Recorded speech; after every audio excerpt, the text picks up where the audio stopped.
Welcome, everyone. It's nice to see you all back here on this conversation we're going to have today. I'm going to go ahead and share my screen just so that everyone can kind of set the stage for the conversation we're going to have today. Really excited to continue this topic around inclusion and diversity in construction. I was commenting to Dr. G, she and I were actually participating in Talks IGI virtual conference earlier today, and we were mentioning how a year ago the work was going on, but we weren't really talking about it as much as we are today. So I really appreciate having everyone here to join in on this conversation. So just to kind of set the stage for what we're going to talk about, this is part two of a conversation really looking at the topic of intersectionality. And in part one of this conversation, we spent some time, a fireside chat, listening to the perspectives of our colleagues in industry who are Black and have a different experience than those of us who are white, and kind of that minority experience, learning more about where the blind spots are in industry and really learning about that through shared stories, kind of stepping away from headlines and more diving into listening. And we were really discussing these experiences through the framework of intersectionality. And I'm a big believer in definitions. If we can define, I guess it's working in construction for so long, if you can tell me where I am on the drawing, I can find my way anywhere. So defining where we are is something that I think is important. And Wikipedia has a great description of intersectionality, and I just wanted to read it to kind of orientate ourselves around this conversation. Wikipedia says intersectionality is a theoretical framework for understanding how aspects of a person's social and political identities combine to create unique models of discrimination and privilege. Intersectionality identifies advantages and disadvantages that are felt by people due to a combination of factors. And one of our goals here in having this conversation is really to talk about the business case for diversity. I've invited a subject matter expert to join us today, emotional intelligence trainer and coach Brent Darnell. We'll be asking him to help us figure out how to make sense of this. What's the business connection for talking about inclusion and diversity? And he has presented and provided a course through CMAA called Diversity and Inclusion in the AEC Industry, Beyond Compliance. And there's a very specific section in there that he's even dedicated to talk about the business case for D&I. And I really think it's a very practical starting place for all of us to have our own journey or to engage in conversations, and really focusing on what that business case is. Essentially, there was there's a study he references in his course, and it's a 2013 Harvard Business Review study entitled "How Diversity Can Drive Innovation." And one of the things that they correlate within the article is diversity in leadership with market outcomes. And they've surveyed respondents, and in that survey, they learned that companies with two dimensions of diversity, so inherent and acquired, so looking at that as their definition of diversity, out-innovated and outperformed others. Employees at those companies were 45% likelier to report that their firm's market share grew over a previous year, and 70% likelier to report that the firm had captured new markets. And so I think it just goes to really talking about the business case for inclusion and diversity. And very timely, on September 23rd, there was an announcement from Panelists, which is a nonprofit research group. And the article was entitled "Global Corporations Agree to Adopt KPIs to Improve Diversity." And essentially 56 companies and organizations, including Accenture, Bank of America, Chevron, Uber, Hilti, and Granite Construction, have joined this groundbreaking Gender and Diversity KPI Alliance, or GDKA. And their whole effort is to support the adoption and use of a set of key performance indicators, or as we know, KPIs, to measure gender and diversity in their companies and organizations. And I think this is across the board for all of construction, as we're looking at any key success to an initiative, is understanding and focusing and measuring the progress through KPIs. And that's how we really see if we're making meaningful change. And I don't think inclusion and diversity as a conversation is any different than, why are you buying tech XYZ? What problem are you solving? How are you measuring if you're having an impact? I think it 100% aligns. So with that, I want to bring you up to speed on the last conversation we had. Ezra Teshome was our guest, who's here again today, and he shared his journey of getting into the construction industry, not coming from a family who was involved in construction previously, from university to internship to working with GCs, and eventually leaving industry to work for a tech company. Yay for the tech company. And his personal experience really shed a light on some of the current blinders, or as we're calling it, unconscious biases that the AEC industry holds relative to advancement of opportunities based on gender, race, sexual orientation, even neurodiversity spectrum, all of these things that make us different, unique, and add to our ability to speak into an organization. And during the final seconds of the Q&A of that conversation, the question was asked very thoughtfully, but where do we draw the line between capitalism and the individualism, or the identification of individuals? And how does meritocracy play a role in these conversations? Somewhat paraphrased, how do we walk the fine line between individual advancement and a company's right to make as much profit as possible? And literally that question was asked, and then the session closed and we were all spun back out. You could see there were so many thoughts.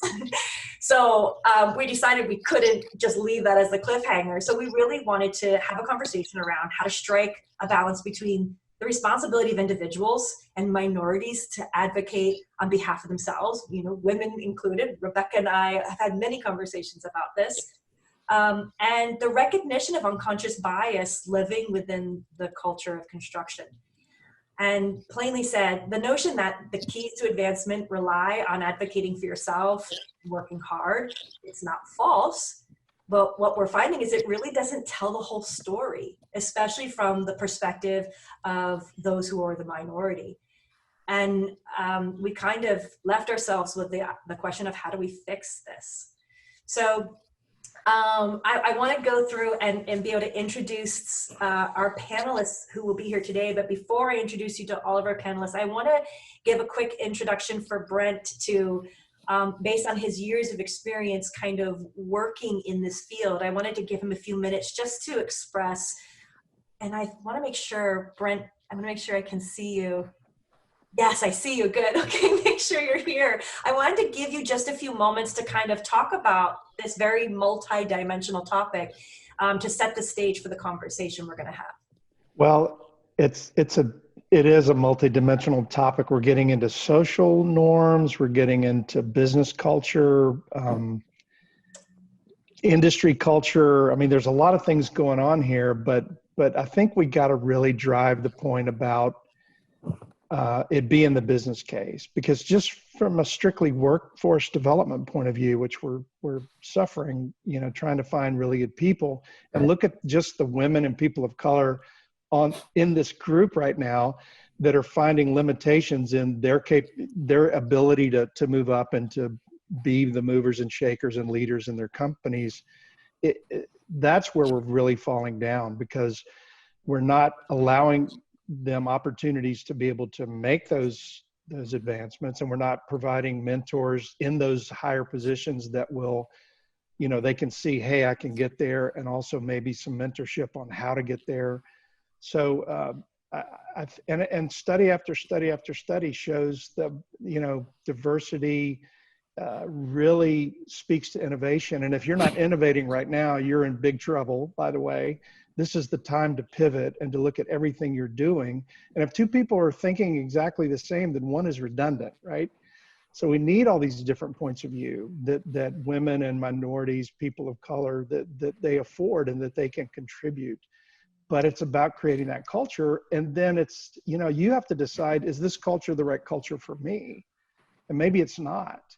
But my guess is the companies that are really embracing this and creating that culture of diversity and inclusion and a sense of belonging, the money's going to follow, and the word's going to get out that this is a place to be, that you can be yourself and be comfortable, and there's people of color and women in top positions, and they're doing all the right things to create this atmosphere and this culture. But it's hard. I mean, you guys know from a tech standpoint, this is a slow industry to change. It's like turning a big ship around, and we're just not there. We've got a long way to go. Yeah. And we need you guys to tell us what we need to do as an industry, because you're the ones that are experiencing these things. And that's the first question, is we have to listen. Say, what are you experiencing? How can we make this better? What are your needs? And what can we do going forward as an industry and as whatever company you're dealing with?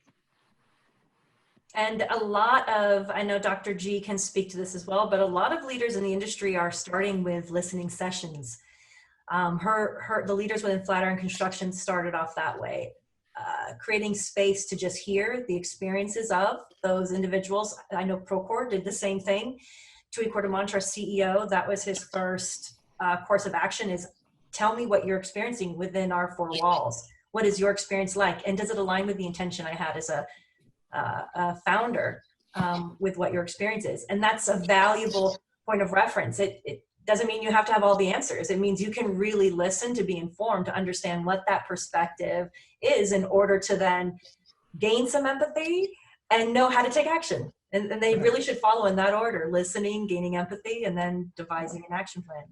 Well, and see, we start from a real fundamental level of empathy and emotional intelligence, because we see these typical emotional profiles from a lot of people in the industry. It's lower empathy, lower social responsibility, lower emotional self-awareness, coupled with higher assertiveness and independence. Well, that's kind of a recipe for diversity and inclusion disaster at times, because they don't have those emotional skills to be able to embrace this work fully.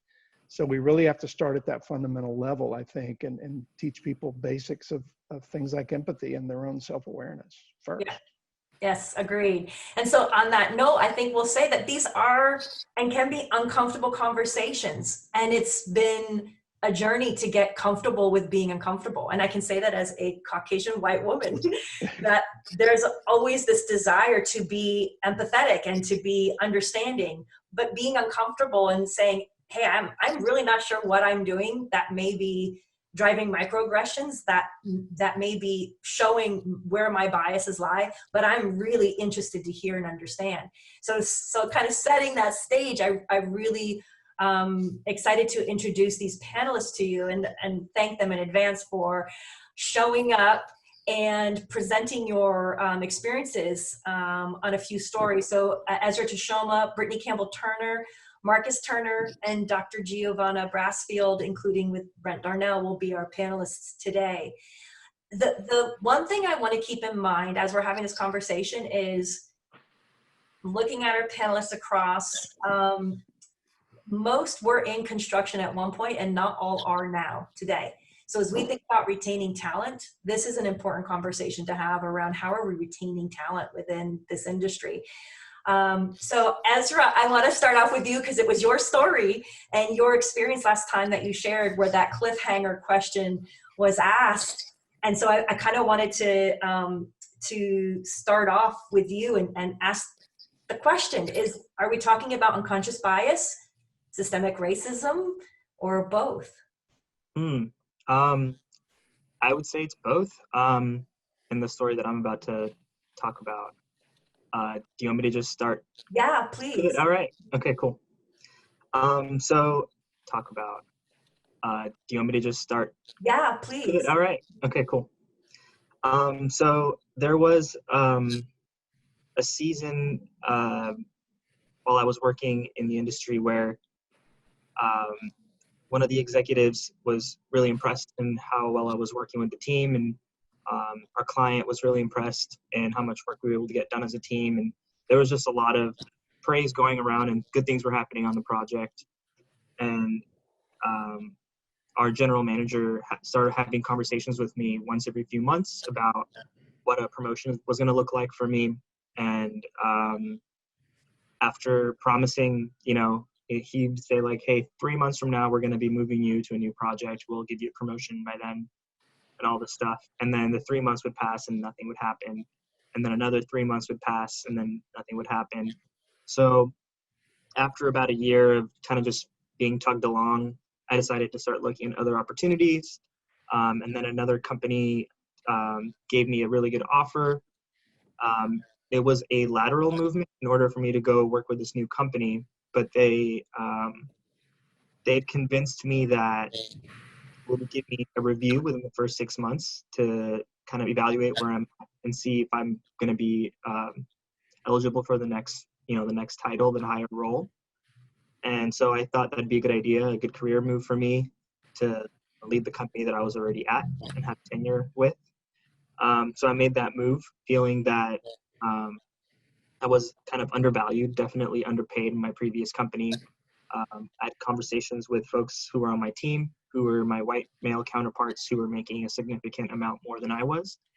I also had access to Glassdoor, so I was able to see what the average salary looked like for people in my position, and I wasn't there. So I decided to move on with this next company, get paid a little bit above average from what people in my role would normally have. So I went in there, 6 months went by. I started having these conversations with my manager at the time. And my manager was a little surprised, but obviously knew that I was working really hard and valued me as a person and as a teammate. So he bubbled that up to the GM, and the GM and I would meet, and I had to essentially present a case to validate my experience and my work ethic, which I believe is not something that happens very often in the industry, or even in any industry really. So I took a list of competencies which the company had basically set aside for that role that I wanted to be promoted into. And I pointed out with notes on how I've met or exceeded all of those items that were on the competency list. And even put together a resume from my previous company to show them, I have all this experience that you guys don't see here, but I was hired with the understanding that I would be, have an opportunity to get a promotion within the first 6 months. And so it was a really weird conversation where everyone who was on my team knows my input into the project and how hard I was working. My manager knew, even the general manager knew, and things kind of just stayed stagnant. So I was there for about a year and a half into, like they said I would potentially get a promotion within the first 6 months. And I was there at this point a year and a half, and they finally decided to give me a promotion. And so when they finally gave me the promotion, I did not get a pay raise.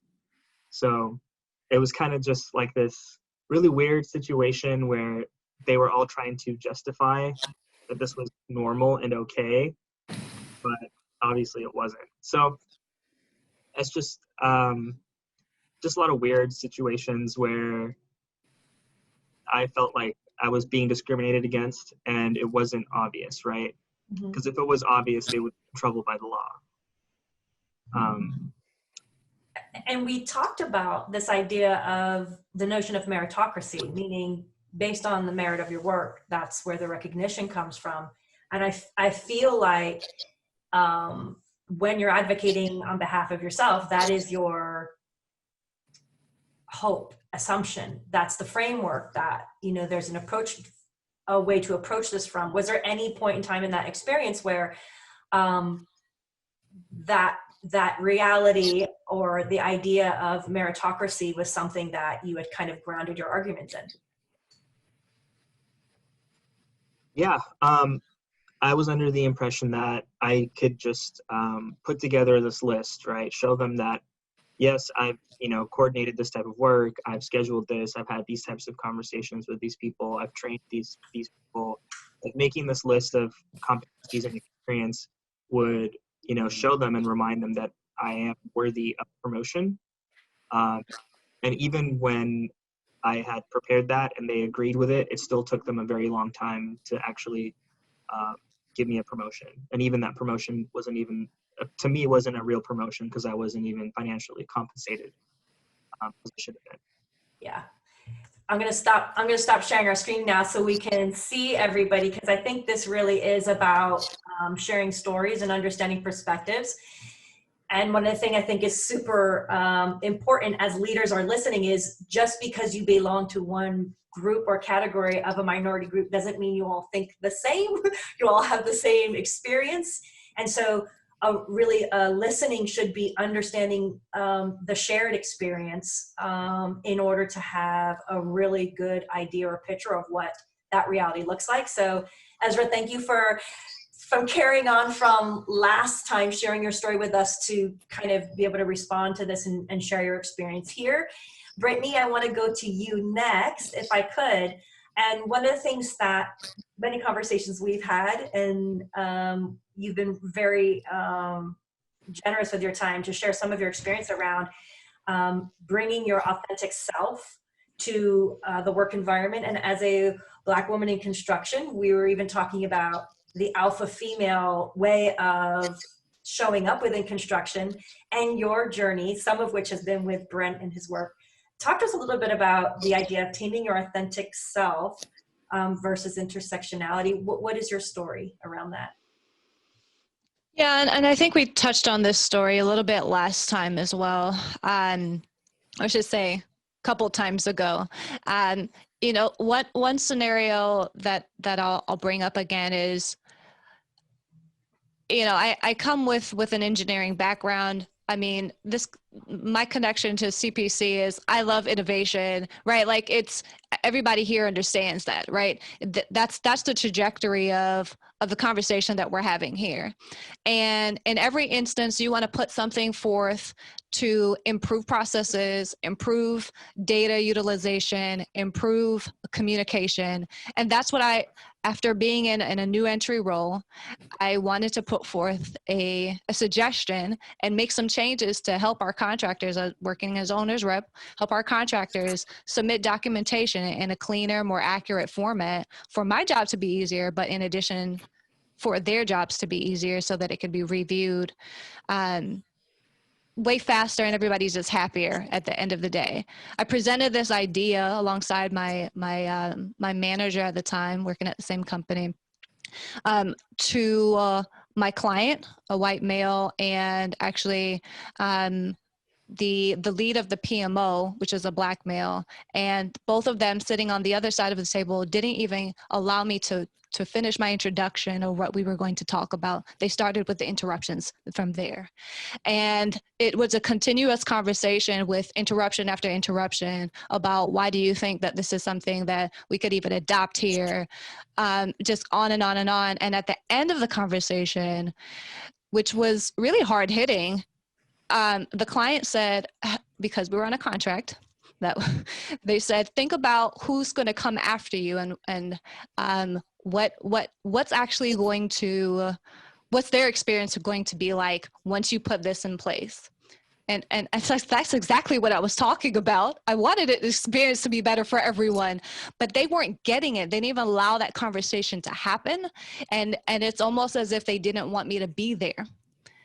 So I felt emotional at that time, and I said, thanks for taking the time to just listen, and I left the room. My manager, fortunately, she stayed in the room and chewed them out and let them know that they were disrespectful and they needed to have at least heard me out and the entire idea, which they did not do.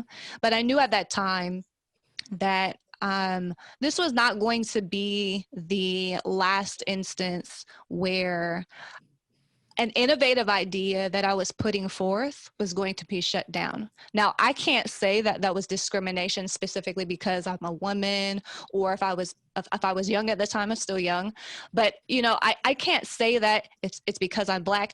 There's nothing specific about what took place that I can point to say that's specifically discrimination. But what I didn't feel is I wasn't being valued for bringing who I was to the table. And that's where the conversation around retention of talent, I mean, think about it. For most coming out of school and getting a degree and then wanting to get to work, the first thing you want is to get to work. And so from that experience, obviously, you didn't stay with that firm, I'm assuming. How did you get from that to where you are now? What was the kind of the pivot points that pushed you to where you are, still in industry, but really on the owner side? Yeah, you know, I was working on. I've been an owner's rep for a long time, so supporting on that way. from a contracting end. However, what I recognized that I had to do is I had to set myself apart some kind of way. And I started pursuing, okay, well, what nonprofit should I join? Or, what professional organization should I join, and what certification or licensure or whatever to set me apart? I mean, how many letters can you get after your name? And everybody does that, right? So is that really setting yourself apart? I considered these things, and I did join a lot of organizations. But what's fortunate is that Marcus and I actually started just taking some online courses and studying entrepreneurship and just really understanding how to be an influencer, not from the perspective of like what we think of social media influencers are now, but more so like how to really make an impact in your organizations. And it's knowing things deeply. And certifications and licensures don't necessarily allow you to do that. So what I pursued was starting a podcast for my own personal growth, but also the byproduct of sharing that with other people. And so that's how I've been able to actually build connections with people in the industry, and also build a network of advocates for me who actually, to your point about how have I gotten to where I am now, I left that one company, went to another company, but in that second company, I had people outside of my organization telling people inside my organization about me.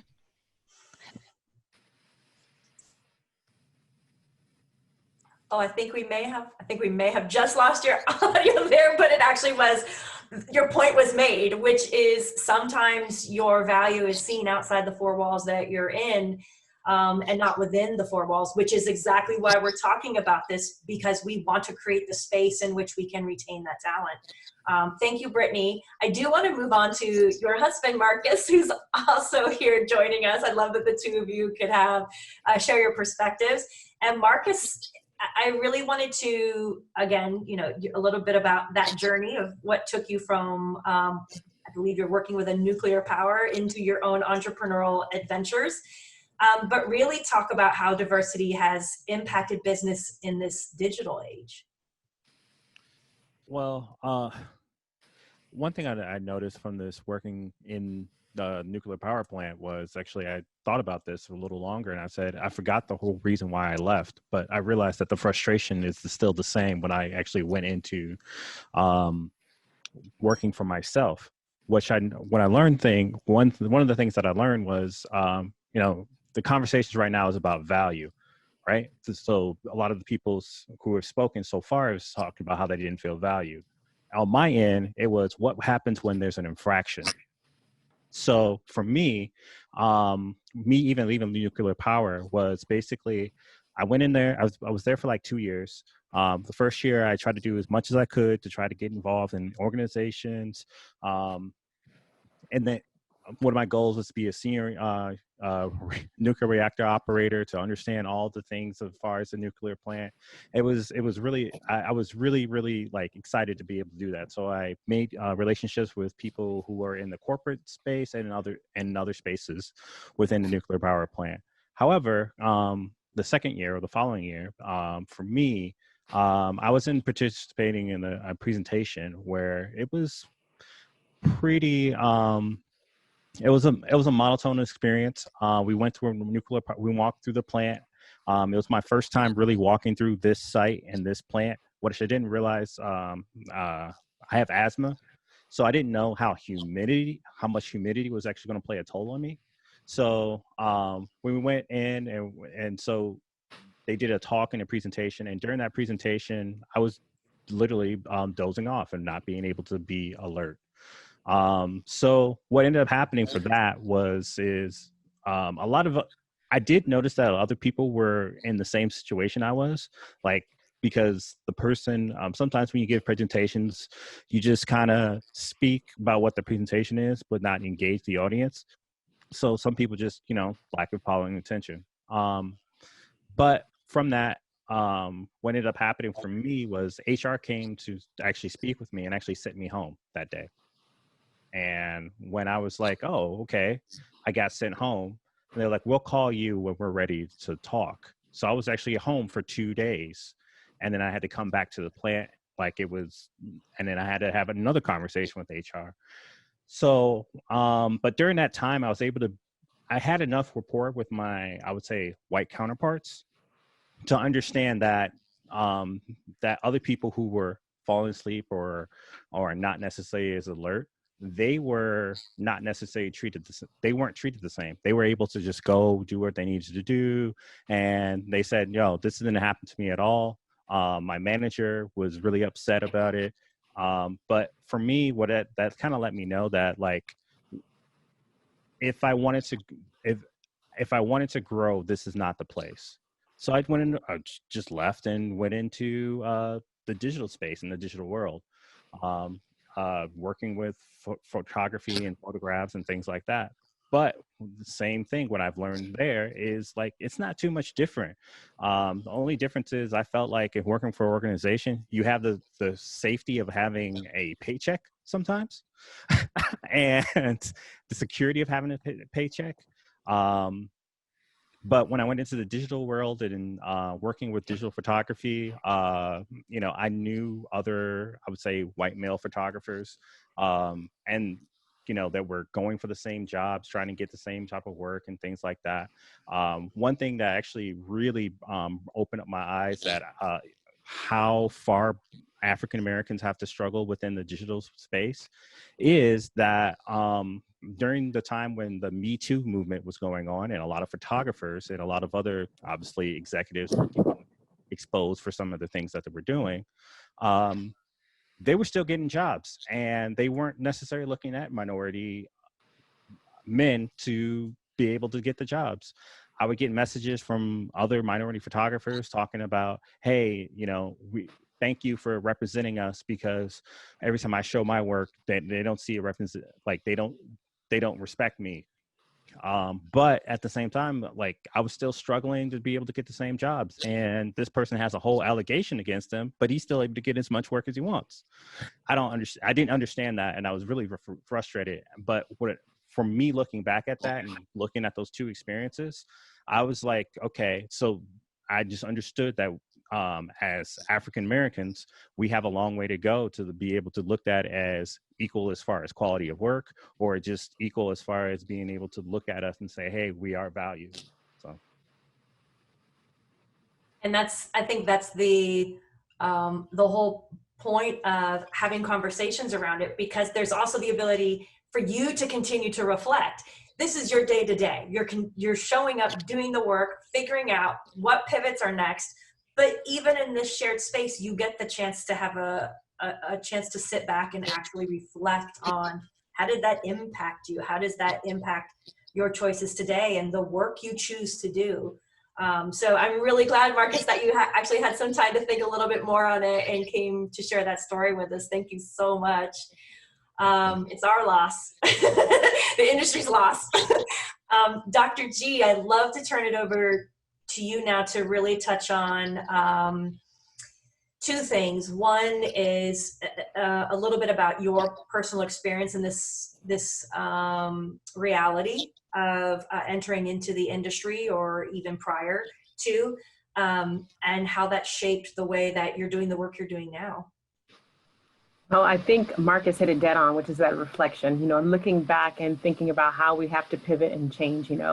I think about not only construction, and I've had my own challenges and growth as far as feeling like my voice in the room is not heard, and how do I overcome those barriers. But one particular one, we talked about the digital space, but there's also academia that plays a major role in having various barriers to overcome. For example, I think about when I went for my doctorate degree at University of Laverne. Laverne has been around since 1891. And so the principles and values that the organization as a whole implements is of course equality, but it's come from the 1800s, which is a little difference and dynamics as far as leadership and so forth. So I was, I guess, fortunate enough to get challenged by one of the professors there, which I know from the institution as a whole, this particular person does not represent what the organization stands for as a whole. But unfortunately, his unconscious bias dictated as far as me and not representing a doctoral candidate or a doctoral person, and it created many different barriers for my progress and success for moving forward in the overall program. And in such, wouldn't return calls, wouldn't respond to emails. And this is talking about advancement to candidacy, which is a big deal and a very stressful moment and a very pivotal moment in everyone's academic period if you've gone through the doctoral process or even just had major challenges. You can understand that there's a high level of stress. So with that, I left one program at the University of Laverne because I wasn't getting any traction in moving forward. With that, I started another program at the University of Laverne, still same academic challenge, still moving through the coursework, and got to that one advancement to candidacy interview. Interesting enough, the administration asked me, why do you think that you would be successful in this program as opposed to the other program where you're all but dissertation, which is ABD? And my response, I was crying. All I could do was emotionally cry because I was like, it is out of my ability to handle removing someone else's, how they feel about me as a doctoral candidate. And it wasn't based on academics. It wasn't based on merit. And it wasn't based on my commitment to the overall doctoral process. It was something that was very obviously personal. And at that time, I got advanced in my EDD program, but I went back. They told me, I encourage you to go back because that's not how our organization as a educational institution, University of Laverne, how we believe and how we push and support our students. So I went back and talked to the program, that was a DPA program, and I ended up getting a change in leadership. I ended up having the conversation with the department chair who she listened, she did an investigation, and she relieved me of that chairperson. And then I was able to secure another chairperson in the doctoral process. And that person challenged me. Yeah, there was still the challenge, there was still the coursework, there was still the academic rigor that you get within the overall pursuit of doctoral degree. And also there was mostly the partnership and the collaboration, but the tutelage that I was able to get under the new chairperson support, where I was challenged academically to stretch out of the norm and being able to move forward. So I actually finished 2 doctorate degrees, both from the University of Laverne at the same academic year. 2 different studies, 2 different theories, 2 different platforms for research is what I chose, but I was challenged. And again, I learned so much from my own strength, which was being able to circle back, which is okay to being able to circle back. But that reflection that you talked about, Marcus, is something that I also incorporated, which is like, okay, how could I do this again? How could I, thinking back to what Brittanie talked about, the pipeline of people who's behind me, what does that look like for them? So I'm being able to take my own personal experience and saying, okay, this is not how the university operates. And there's some corporations out there that have these same challenges internally for employees within the construction industry. And we just have to remember, this is not how those corporations operate. This might be that one person that's blocking the way and is figuring out the best way to navigate around them, but informing the correct people so that there is organizational or structural change to the overall. And I think about also structural change, meaning, you know, we even have the Oscars, right? They've implemented so many different policies and procedures where now they're requiring one of 3 criteria to be met, which is at least one character from underrepresented or even racial or ethnical group must be cast in a significant role. Or 2, the story must be centered on women, LGBTQ people, a racial or ethnic group, or even disabled. Or 3, even 30% of a cast or of actors have to be from underrepresented groups. So there's change and pivoting across the board. So our conversation today is so pertinent to not only construction, as we're talking about being progressive as an overall industry, but there's so many conversations where diversity and inclusion is changing everything we do and everything we touch. And it's really great that we're able to pivot as an organization or as a country to really be more inclusive and more empathetic, which is the biggest one, more empathetic so that we can generate various actions. But again, it's so many barriers that are out there, but it's again, partnering, learning, and to develop actions that we can overcome these barriers. And I'm really grateful you shared your story, because I think and again, this is just what I've been hearing and having these conversations with you, is there is resilience, there is the ability to advocate, to push, to see something Nathan and I talked about. What is a roadblock and what is a barrier? And a barrier you can usually kind of push out of the way. A roadblock you have to navigate or pivot. Don't sit there waiting in front of that roadblock. But the fact that we as construction need to be mindful that we're not putting these barriers in the path to progress, keeping our organizations from tapping into talent and inadvertently losing them. So thank you so much for sharing your story. And I know there's so much you're doing with Flatiron Construction, but I want to get to Brent to really give Brent the ability to chime in here, because Brent, this is the blocking and tackling work you do on a daily basis when you're working with leaders within construction, is really looking around that balance of between emotional intelligence and coaching a culture of conformity, and how are we having these conversations and creating these aha moments for leaders who may have unconscious bias to be more self-aware? Oh, and I think you may be muted. Yeah, I think you have to attack it from both sides. Kind of I'm going to yes and this a little bit.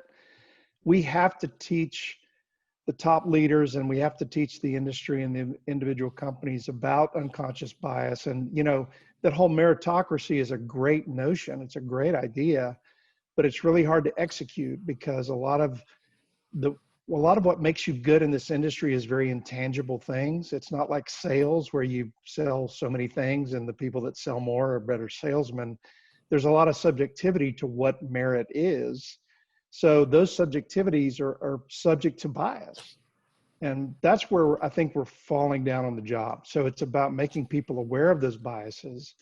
And then also, I work with a lot of women and a lot of people of color, and it's the same leadership skills that we teach them. And it's about, you know, really tapping into how they can advocate for themselves as best they can. And I get that you guys have advocated for yourself and still hit those walls. So we need to get from that other side, but also we need to make sure that you're the best that you can be as well. And I think if we do that with the people that are wanting to move up and the people that are wanting these opportunities, and then teaching the leadership and the companies that there may be some bias there, and let's really open up and start listening to these folks and getting their stories and getting their experiences and making some substantive changes, I think we can somehow meet in the middle, because I heard the same thing Marcus did about it's about being valued and it's about being respected. And that's something that you can create with culture, and people that don't want to play that game, they can go, they can leave. And you have to draw that hard line, that people that are refusing to acknowledge that there is an issue here, and they say things like, I don't see color. I mean, I've dealt with that with a lot with diversity training with mostly middle-aged white guys sitting in the room. We have to really say that, you know what, I get what you're trying to do, but your experience is not this guy's experience over here. And you have to really use your empathy and understand his experience to be able to really make a better approach and a better judgment toward how to resolve this thing. Yeah, and I think that's something I'd love for us to have a part 3, maybe, because I feel like between the course that you've created with CMAA, which there is that section specifically on the business value, but it's to the work that Dr. G is doing with leaders, how to have listening sessions, listening to create empathy in order to inform what action you take. I'd love to have a part 3 where we really dive into what does that training look like, or maybe jumping into a couple of exercises, even as a group. Absolutely. To just give us, each of us has bias. That's the way our brains work. That's the way we make sense of the world around us, is to simplify the complexity and to have that conversation. So just as a little teaser, that may be a carryover for part 3. But really around that conversation of how do we engage those who don't see a problem. And I want to open up to anyone who'd actually, I think we have about 2 minutes left. Definitely not a long enough time, but I'd love to open Dr. G, how are you doing it? you're where the rubber meets the road there. You're doing the hard work. How do you do it? I had worked for an amazing organization such as Flatiron. And so it's just having the conversation with our executives and having their support and buy-in to the overall need for change. So that's what to me, it makes everything easier, because you have the executives saying that we want to learn, we want to hear the concerns of our employees. So like I said, the CEO was the one who ideal was to do the listening tour. And then from there, previously last year, we've already started our position, which is more of the training of the executive leadership, where we have unconscious bias training and exclusive leadership training as well.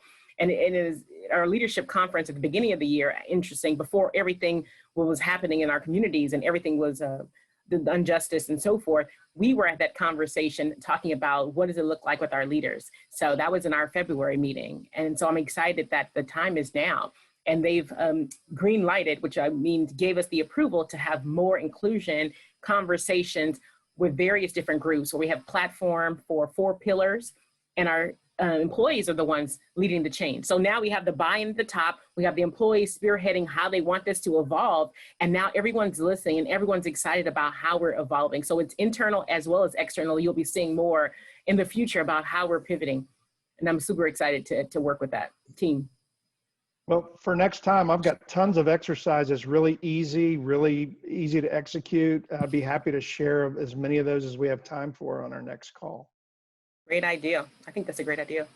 And I do want to leave it open if anyone else wanted to kind of speak to that, or anything that we've kind of brought up in this conversation, to either talk and ask our panelists or to share your own experience. I definitely want to open that up. Oh, we have 5 more minutes, which is that's great. So we have 5 more minutes to continue the conversation. Definitely want to leave it open. Yeah, I wanted to say something real quick. The idea or the conversation around intersectionality is something that I think somebody named Kimberly Crenshaw has kind of coined. And I listened to a TED Talk that she did in 2016, where she was very specific about trying to create an understanding of why we are undervaluing women in the world in general.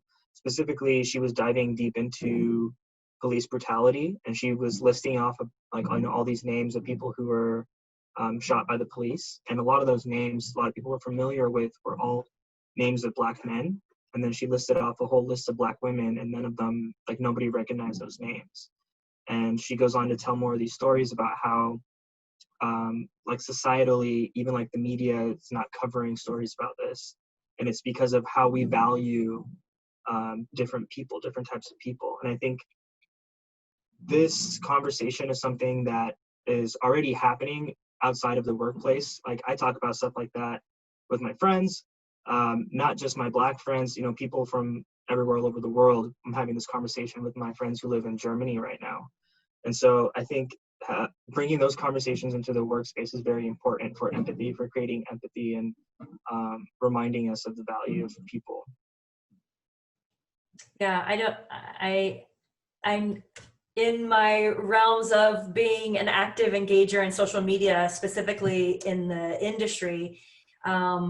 It's a conversation that used to be incredibly frowned upon and polarizing. It's not any less polarizing today, but it's definitely a different conversation we're having, because I feel like so many people are really listening to gain empathy. So I appreciate you sharing that, Ezra, and glad to hear that it's what connects us globally. So thank you for sharing that. Anyone else have a question for the panelists, or a story or thought you wanted to share around what we were discussing today? I have a quick question, I think, for the panel or anyone at large. Brent, you mentioned some resources that you have that you'd be happy to present. And I think big thing that I'm recognizing as I'm learning more is a lot of this work can be done ourselves. So I'm wondering if there are resources we can tap online, or resources that you especially appreciate that we can pursue on our own time as we're trying to kind of spread the message internally in our businesses and in our circles. I made a commitment last year to not read any books by any white guys. So my book list was all, I read Dr. Martin Luther King's last book. I read Becoming Mrs. Burton, White Fragility, Let's Talk About Race. I mean, it was, I would say start there. There's tons of good resources within those resources, those books. Yeah. Just start reading. And then you can read my book, which has a whole chapter on diversity and inclusion. And this online course has tons of exercises, which I'll be happy to share on our next one for sure. But let me give you a quick one. We have 38 seconds left. It's called Always and Never. Get your people in groups and say, okay, make a list individually of what inclusive managers always do. And then as a group, get it down to the top 5.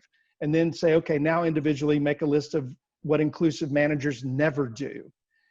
Then discuss it in the group, get it down to the top 5, and then share with the whole room. And you'll see a lot of repetition, a lot of things that'll come up. And they've created that. It's not you telling them what to do. They've created that on their own.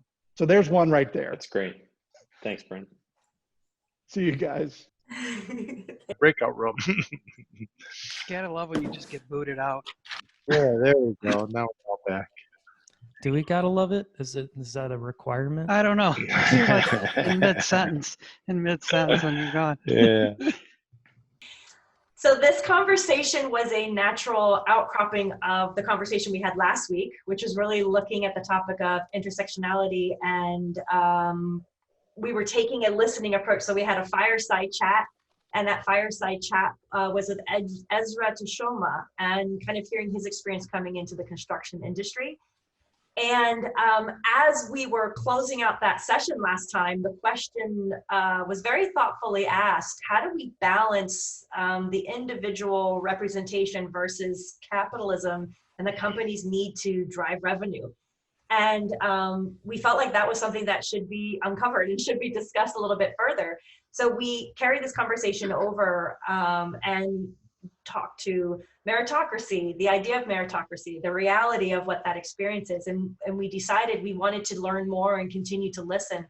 As we're having these conversations around inclusion and diversity, we're very much focused on approaching it with 3 specific activities. One is listen.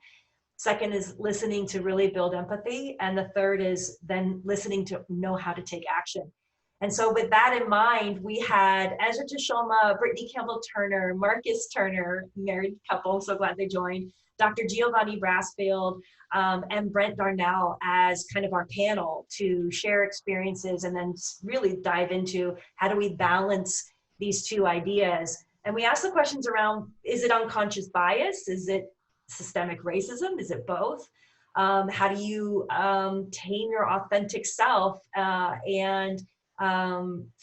or versus accepting intersectionality and the idea that who you are and your political affiliations or your race and your sexual orientation definitely impact how you are perceived by others and how you show up and how you interact with others.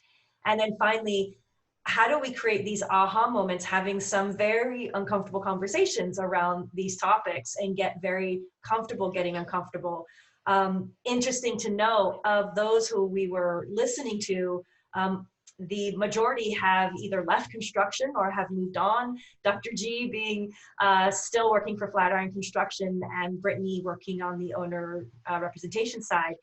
And really looking at this has to do with a business value, how we're attracting and retaining that talent in construction.